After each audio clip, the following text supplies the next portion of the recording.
Oh, it's the last day of the PFT PM podcast until the next time that we do one. But the daily episodes end now because PFT Live returns on Monday, 3 days from now, 7 a.m. Eastern, Peacock, Sirius XM 85. Chris Sims and I will be back for 2 full hours with breaks. I can't imagine having breaks. I'm used to talking straight for 35, 45, 55 minutes or longer, but this is it for now until we do it again. I've gotten some requests to do it once a week. I'm not going to commit to anything because I know what's going to happen. Once the season starts, I'm not going to want to shut down everything that I'm doing to talk for 30, 40, 50 minutes because we do it for 2 hours every morning. I got to do other things during the course of the day, but we'll see how it goes. Maybe I'll find some time to do it, or we'll just do it as needed. If there's some development that I feel requires me to have something to say. And if we were in season and what happened yesterday happened during football season, I probably would have found some time to talk about the sale of the Commanders because it was the double whammy. It was the announcement that we expected that the transaction had been approved from Daniel Snyder to Josh Harris. And then it was Mary Jo White from the top rope with the sharpened elbow and the foreign object onto Daniel Snyder, the 22-page report, plenty of stuff in there, damning conclusions drawn by Mary Jo White, even though in many respects she was investigating with one arm tied behind her back because the Commanders didn't cooperate. They vowed to fully cooperate. They always vow to fully cooperate. When I say they, I mean anyone who's being investigated. Oh, we'll fully cooperate until the lawyers get involved, and then they don't cooperate. And even without full cooperation from the Commanders, she was able to corroborate, number one, the claim from Tiffany Johnston regarding sexual harassment by Daniel Snyder. That was something that came up during the congressional investigation post the release of the John Gruden emails. And then I think the big one, and I remember when this allegation first surfaced in 2022, I was told if this is proven, he's done. And it is the allegation that money was diverted from the pool that gets shared with all teams, the visiting team share. See, the visiting team at a given game doesn't get a piece of the gate.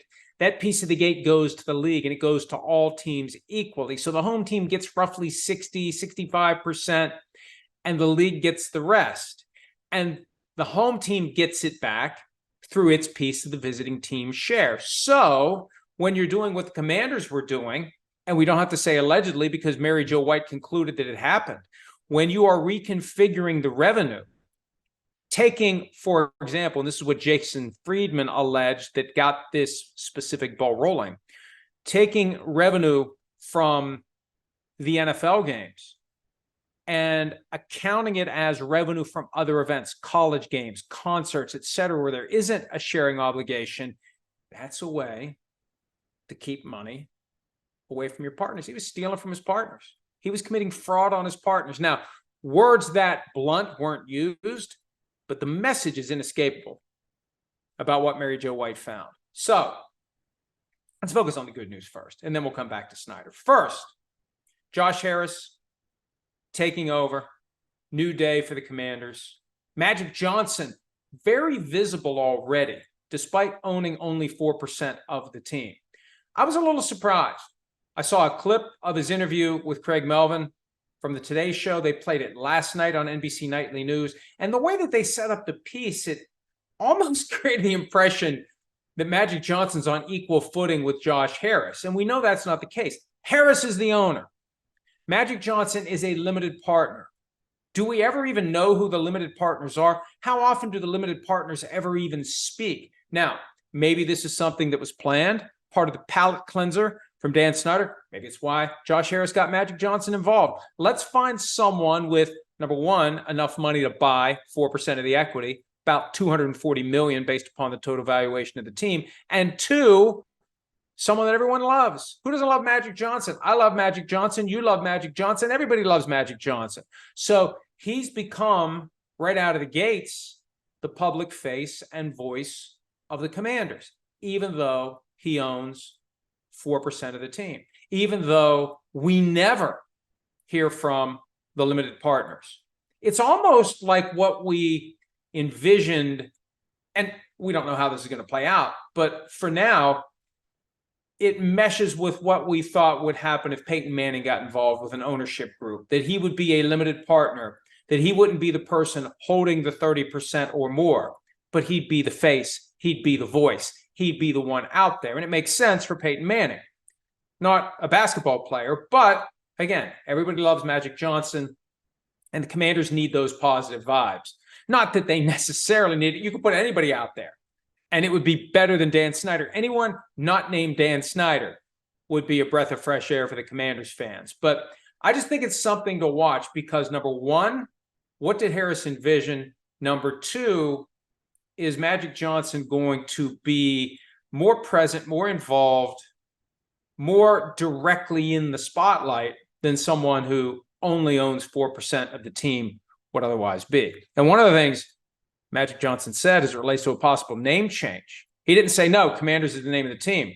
He said all options are on the table, but we have other things to deal with for now. Now, look, even if you're going to change the name, you're not going to say that right now. What they're going to do is, I would assume, pick another name, get everything happening behind the scenes, and then when it's ready to be unveiled, when everything is in place, the uniforms, the signage, everything, like they did the last time, they didn't tell us the name until it was time to tell us the name, until they had the jerseys and the logos and everything else.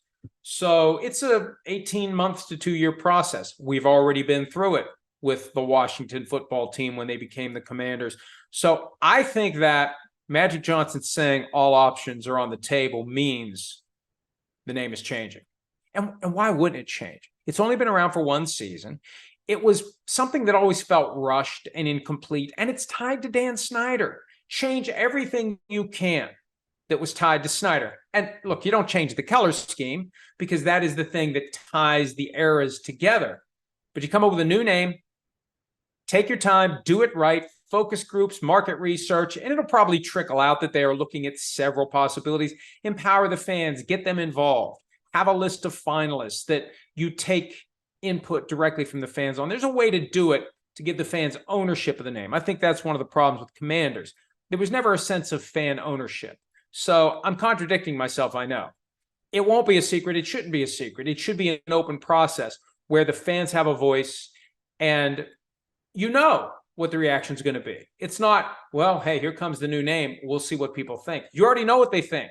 You already know what they like and what they don't like before you finalize the team name. But I'll agree they've got other issues that they need to deal with, but it's also a time-consuming process where you don't just snap your fingers.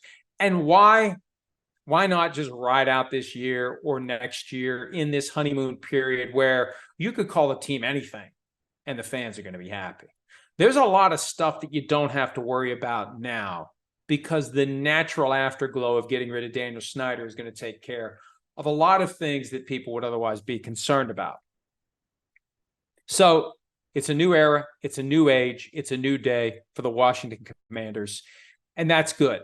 I still have some reservations about cash flow and whether or not the Josh Harris group truly has the financial wherewithal to be as competitive as they need to be.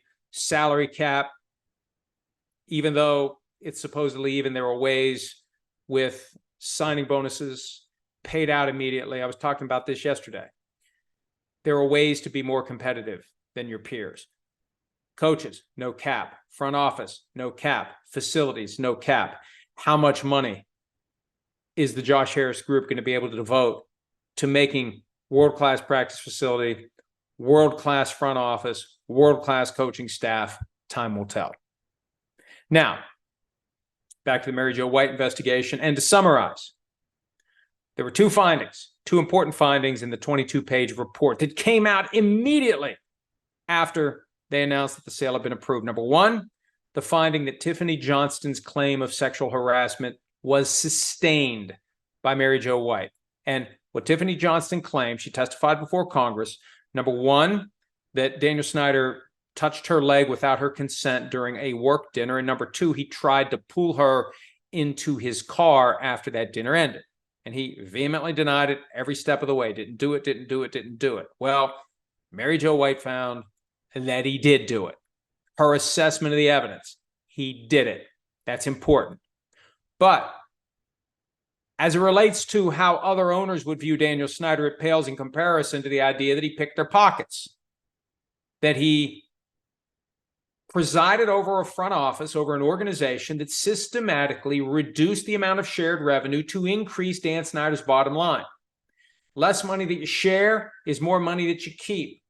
So they used creative accounting to move this money around. And what Mary Jo White concluded was it's $11 million that wasn't shared and possibly up to another $44 million that wasn't shared by Daniel Snyder and the Commanders with the partners. And I remember when that allegation was first made by former Commanders employee Jason Friedman, who earlier this week sued the team for defamation, because when he said what he said, when he gave Congress the information that he provided, the reaction was anyone who would say that is committing perjury. So they called him a liar.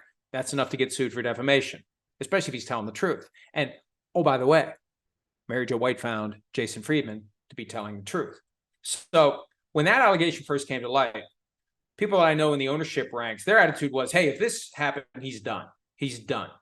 And we don't know all the machinations behind the scenes. It came out of the blue in early November that Daniel Snyder was considering offers to sell the team. It's entirely possible, and let me be clear here that I'm speculating, but based on the circumstances, it's entirely possible that someone went to him in September or October and said, you know, Mary Jo White has found that Jason Friedman's allegation of shared revenue being diverted for your own purposes is accurate. You're out. You're done. It's over. We can do this the easy way. We can do this the hard way. If you're going to force us to kick you out, we've got the goods. Oh, you can sue all you want, Dan. We've got the goods that you were stealing from us. So if you want to do it, we're ready to do it. You got lawyers. We got lawyers. Let's go. You want to get nuts? Let's get nuts. They may have said that to him. Something caused him to do the thing that we didn't expect him to do.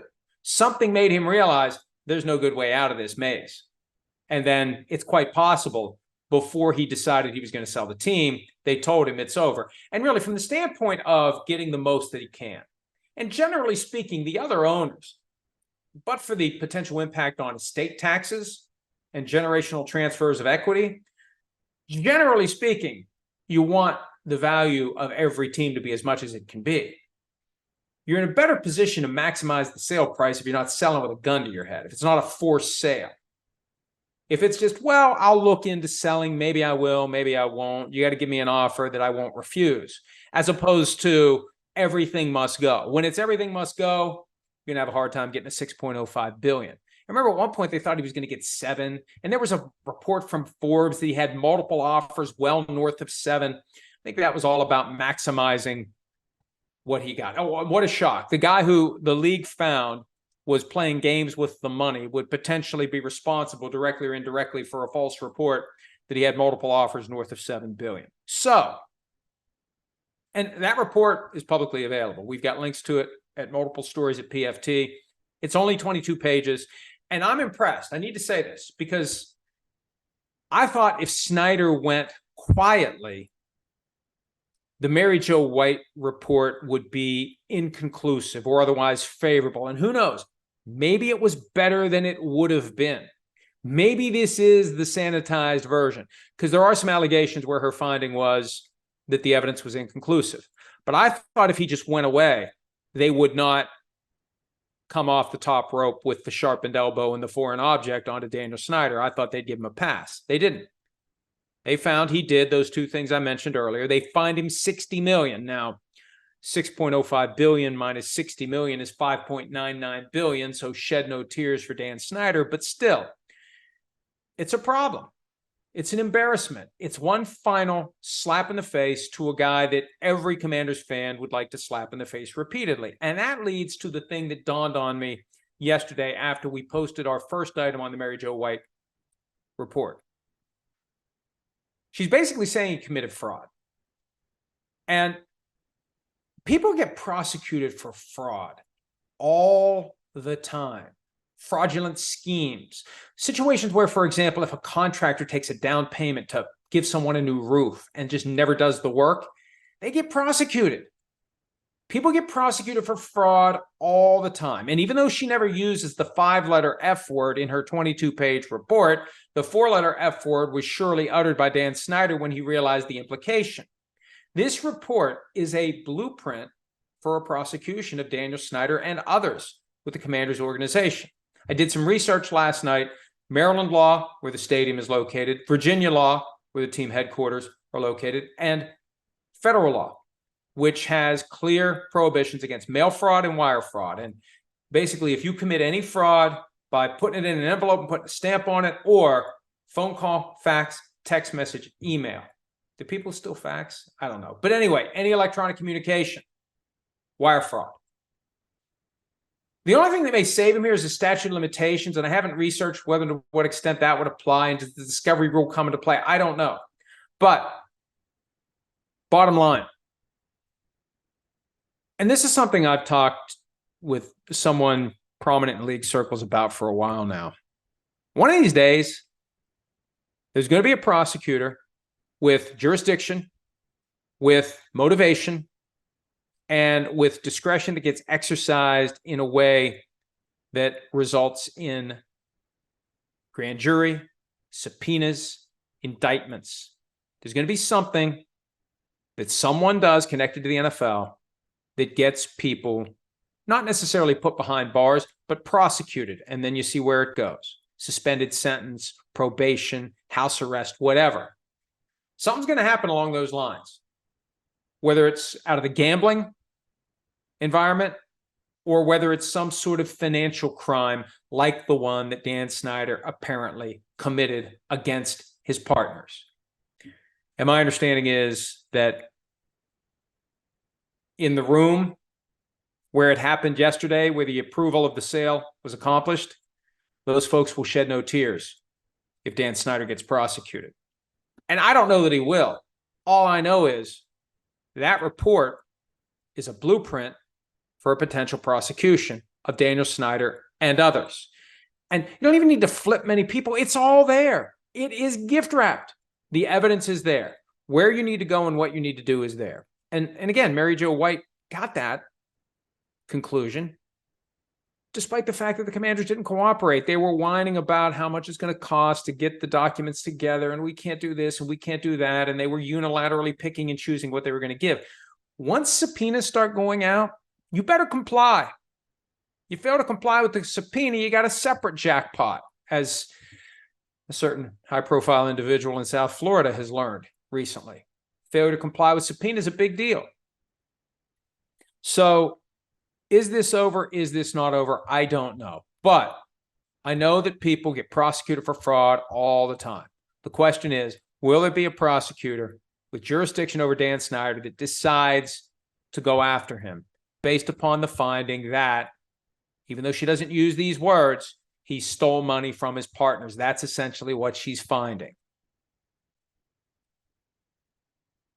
Then what happens? Well, get your popcorn ready. And again, Daniel Snyder's not gone. He's not forgotten. And this John Gruden litigation is still going to hang around. And remember this, even if the legal issues have been worked out and there's indemnity and whatever, if the end result of the John Gruden litigation is, or if there is a finding along the way that Dan Snyder and the Commanders leaked those emails, he's got a separate problem because he went under oath to Congress and said he didn't. So separate and apart from anything that could happen with this financial angle, you got the possibility of lying to Congress if it's proven that the Commanders leaked those emails. So bottom line, Snyder is out, but the end of his time with the NFL could just be the beginning of another adventure that we will cover. It's fascinating. This is unprecedented. The idea that he's essentially been kicked out, fined $60 million on the way out, and there are these lingering issues that flow directly from the paperwork that the NFL published as he was leaving, slamming the door on him. Oh, by the way, here's this. And if anybody out there wants to act upon it, that's their business. We've never seen it before, and I don't know, will we ever see it again? This gets back to something I've said before as it relates to owners. The one factor, the one test, there's a one question test to be an NFL owner. Do you have enough money to buy the team? And it's a shame that that's the way it is. And the NFL has learned a difficult lesson here. You don't just automatically approve the highest bidder, because the person who is the highest bidder could create all sorts of problems for you down the road. Then you get into a situation where the person who's trying to get out is saying, whoa, whoa, whoa, whoa, whoa. Don't tell me who I can and can't sell my business to. See, I thought that was happening in the whole Brian Davis thing, that it was eventually going to be a test case under the antitrust laws. Because when you think about it, and owners have challenged NFL policies in the past based on antitrust violations. Al Davis did it. If you're an owner of a team, and I'll give you the example. Let's say that you have a team you own and you want to sell it to someone that the league would regard as undesirable for $8 billion. The person that the league regards as desirable is willing to pay $7 billion. As the owner of the asset, the person who is cashing out and going home, why do you give up $1 billion simply because the NFL regards the highest bidder as a jerk and the next highest bidder is someone they want to do business with? So that's how it happens. And that's why it's potentially going to continue, because there's a chance that somebody who is really, really, really rich ends up being a really, really, really big jerk. I'm using words other than what I'd like to use just because I don't want anyone to have to bleep my language. But you get the point. This could still happen again. As long as the high bidder wins, there's a chance another Daniel Snyder is going to come along. And I don't know what the NFL does to protect itself against that. Because, again, if there's a huge gap between the highest bid submitted by the biggest jerk and the next highest bid submitted by the very nice person that they would like to be partners with, you got yourself a problem. Dalvin Cook has a problem that might be a little more significant than we had believed. I had heard some chatter that teams possibly are shying away from Cook because of concerns he's going to get suspended by the league at some point.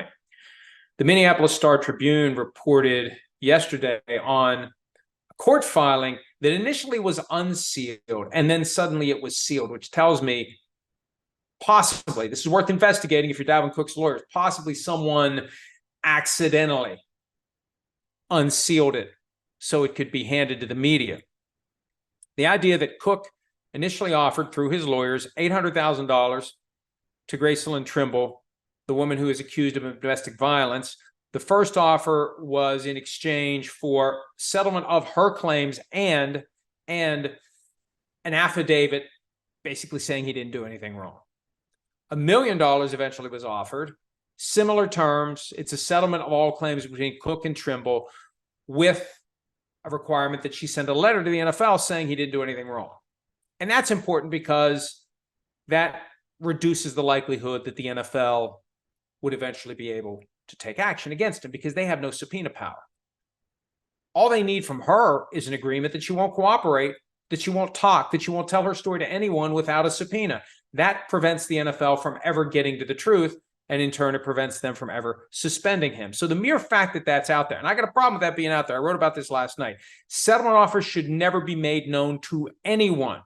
There would never be settlement talks. There would never be meaningful efforts to resolve civil disputes if anything you offer privately can and will be used against you at trial or leaked to the public. Now, what could be going on here, and I've asked Cook's camp for something on the record, but it's entirely possible because Cook has sued Trimble and her lawyers for defamation. And he has scored some preliminary victories that would suggest he may be onto something here. This idea that when the case was first filed, it was leaked to the media in an effort to pressure him to settle. And maybe the lawyers knew or should have known that there were inconsistencies in her story. Maybe they shouldn't have gone forward with the case. It's entirely possible what he's trying to do here is divide and conquer Trimble from her lawyers. Settle with her, get her to say none of this ever happened, and then you use that against the lawyers. And when you think about it, lawsuit against Trimble, lawsuit against law firm, which one's likely to have money if you prevail? What money are you going to get out of the average person? The average person is what they call judgment proof. I got $1 million judgment against this person. Well, good luck collecting. You're going to chase him around for the rest of the life span of this person, trying to pick off whatever piece of property you can grab and sell at auction. It's what Fred Goldman's been trying to do to O.J. Simpson. And O.J. Simpson is a man of means. And how far has Fred Goldman gotten over the past 28 years? The easier course is to go after the law firm.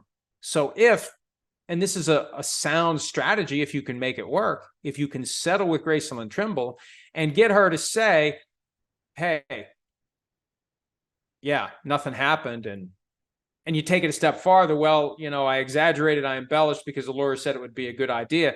Then all of a sudden, Dalvin Cook's got a hell of a case against the lawyers. That could be what the subtext is here. That could be what the strategy is here. But regardless, based on what's already out there, it's the kind of thing that a team that is thinking about making an offer to Dalvin Cook needs to take into consideration, because this whole thing could blow up still, and he could be suspended by the league at some point down the road. In theory, he's always denied wrongdoing. He has loudly denied it, and he's backed it up by filing suit against his accuser and her lawyers. But still, until it's resolved, until it's over, until a jury makes a decision what did or didn't happen, there's still a chance this thing could go sideways for Dalvin Cook. I want to mention briefly, and look, I don't pass judgment when it comes to exceeding the posted speed limit, because he who has never applied a lead foot to a gas pedal should cast the first stone. I think there are certain circumstances where if you exceed the posted speed limit, if no one else is around, if it's a clean, dry stretch of road, you're just, look, they make these cars, the speedometer goes all the way up to like 225 on some of these cars. I mean, come on. At some point, you got to open it up a little bit if you're not putting anyone at risk. And it's one thing to go 100. Jordan Addison was cited for going 140. 140, you're about 10 miles away from the tires melting off of the rims, unless you have performance tires on the car. 140? Good Lord. Where is there a safe place to go 140 unless you're on the Autobahn? So I need to know more about the surrounding circumstances, because remember what happened with Henry Ruggs a couple of years ago, how fast he was going. Now, he was also under the influence, allegedly, or actually, I can't remember what happened with that case. Is it still pending? I can't remember. I got to look that up. Did he plead guilty? I can't remember. Every time that happens, I start thinking, has it begun? Has the inevitable decline happened? But for some reason, I'm misfiring here on whether or not it happened with Henry Ruggs. Regardless, what did happen was that car was going really fast. And if you're going really fast when other cars are around, that's a problem, whether you're drunk or whether you're sober. It's not safe. And I don't think 140 is safe under any circumstances, but it's especially unsafe if you're weaving in and out of cars, if you're on a residential road, or whatever the case may be. So that's a problem for Jordan Addison on his way into the NFL. And here's hoping that he's learned a valuable lesson from it and he resolves to never do it again. And thankfully, no one was injured or killed when he was driving his car that fast. All right, we've come to number one on the list of the top 10 NFL coaches for 2023. Number 10, Doug Peterson. Number 9, Mike Vrabel. Number 8, Kyle Shanahan. Number 7, Sean McVay. Number 6, Sean Payton. Number 5, Pete Carroll. Number 4, John Harbaugh. Number 3, Bill Belichick. Number 2, Mike Tomlin. I didn't need to do that, but it makes me feel like I at least still have my faculties that I was able to do it. Number 1, Chiefs coach Andy Reid. And I'm kind of with Mike Vick. You could make the argument already that he's the greatest of all time. Now, it's difficult to do with 2 Super Bowl wins when Bill Belichick has 6, but I think the best way to put it is get back to me in 6 years, because Reid is 6 years younger than Belichick, and Reid has Patrick Mahomes just about entering the front end of his prime. And look, it will be Pete Rozell's worst nightmare if the Chiefs keep winning and winning and winning and winning and winning, if they win 2 in a row and 3 in a row and 4 in a row. And I don't think they will. I mean, look how hard it is to win one. All the needles you have to thread. Got to get past the Bengals. Got to get past the Bills. Got to come from double-digit deficits in the second half, which they did in both of the Super Bowls they won. You can't count on flipping that coin and having to come up heads every time. But the reality is, the more you do it, the more comfortable you are in those situations, the less likely you are to freak out, and the more likely the other team is to get tight and think, uh-oh, here it comes. It's the younger brother who's up 5 points, 18-13 against his older brother in ping pong, and his older brother has a habit of coming back and winning. You start to get a little nervous. You start to get a little wobbly, and the next thing you know, it's over. The more the Chiefs do this, the easier it is for them to keep doing it. And if Andy Reid if he gets to 6, he's the greatest of all time. But he could get it 4 or 5, but ultimately end up with more wins than Bill Belichick. Who knows? We don't know how long Belichick's going to coach. But regardless, when you look at, and this was a point that I made when we wrote about it a few weeks back, when you look at the starting quarterbacks that Andy Reid has had from the time he became the Eagles head coach in 1999, and he has continuously been a head coach ever since, went straight from the Eagles to the Chiefs. He's had a bunch of different guys. Belichick has primarily had Tom Brady from 2001 after Drew Bledsoe was injured through 2019. The only exceptions, the 15 games in 2008 after Tom Brady suffered a torn ACL against the Chiefs week 1. Bernard Pollard hit him low, and that was that. And then the 4 games that Brady missed to start the 2016 season for Deflategate. Other than that, it was Brady for the Super Bowl seasons, for every season. Reid's had a bunch of different quarterbacks. And now that Reid's settled in with Patrick Mahomes, since the last time Bill Belichick won a postseason game, Andy Reid's won 2 Super Bowls, and he's been in another one. So Reid is clearly number 1 right now. The question is, will he be number 1 all time when it's all said and done? He's got a chance to do it. And the difference is, look, Belichick is a master of defense. Reid is a master of offense. And in today's NFL, which one is more important? It's the offense. You need to be a better offensive coach because the game has been skewed toward offensive production. And no matter what the best defensive coach can do, it's kind of rigged in the offense's favor because the NFL knows offense is what generates interest, sells tickets, gets people playing fantasy, gets people to tune in, maximum number of eyeballs.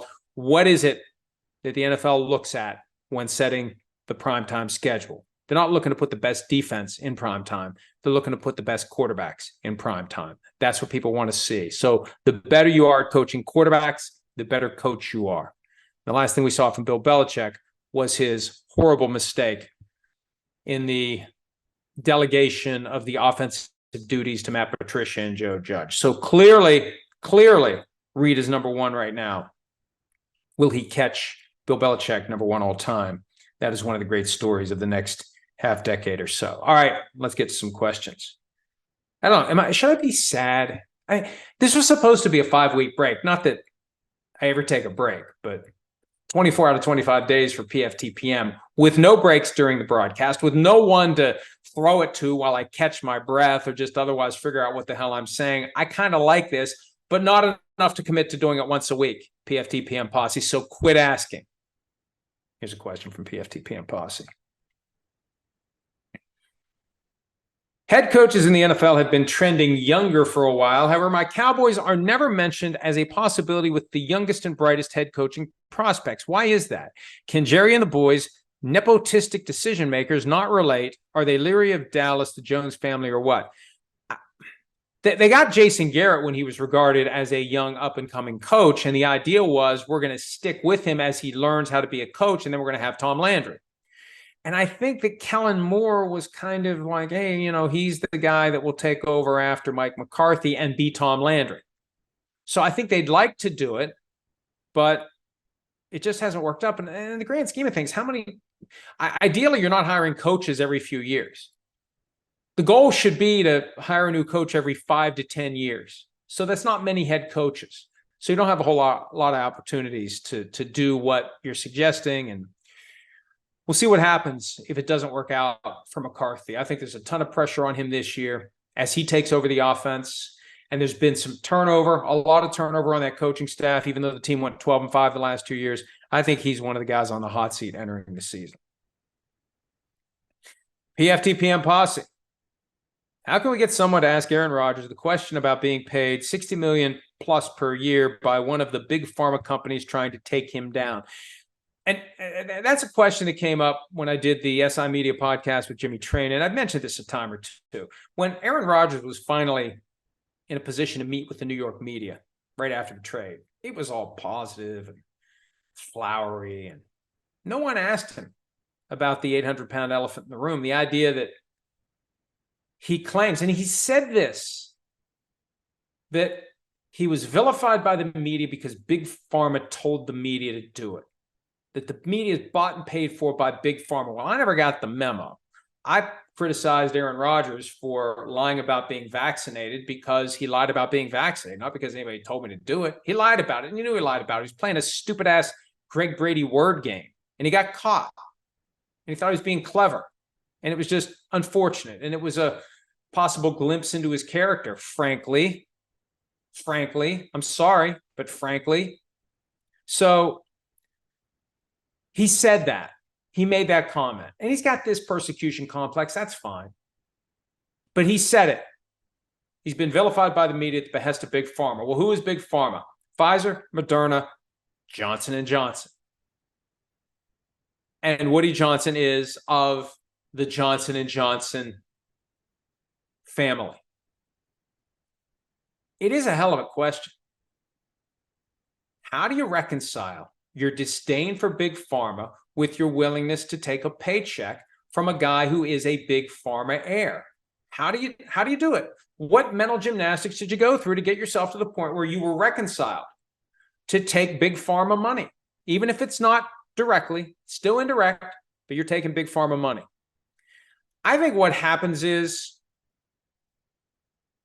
when this honeymoon period ends, and it's been an extended honeymoon period, once they start losing some games, once maybe he starts being a little prickly, at some point, I think somebody's going to ask him that question. And maybe one of the reasons he's on his best behavior, he's trying to push that question off as long as possible.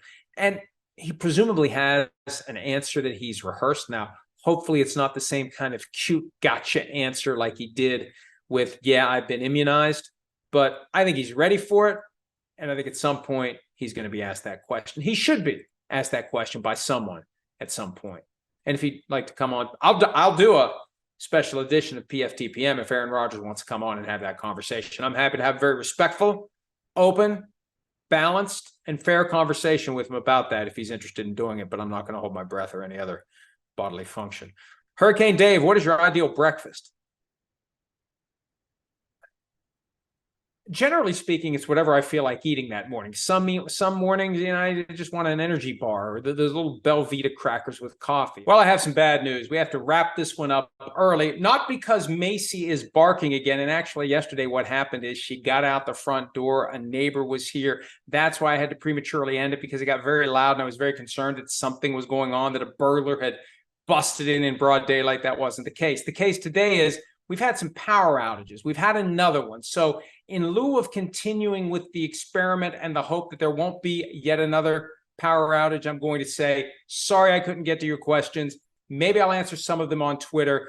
The best news is we're back on PFT Live Monday morning, 7 a.m. Eastern on Peacock and SiriusXM 85. And for all of your NBC sports shows that you consume, they are available on Amazon Music. Just go to amazon.com/NBC Sports for PFT Live, Chris Sims Unbuttoned, PFT PM when we do it, and all other NBC sports shows. Thanks for hanging with me the past 5 weeks as we've gotten through the PFT Live hiatus. The hiatus is officially over. We will be back on Monday. Check us out all weekend long at profootballtalk.com. And have a great Saturday and Sunday. Hi, it's Mike Florio. Thanks for watching PFT on YouTube. Hit subscribe for the latest news and analysis from Pro Football Talk.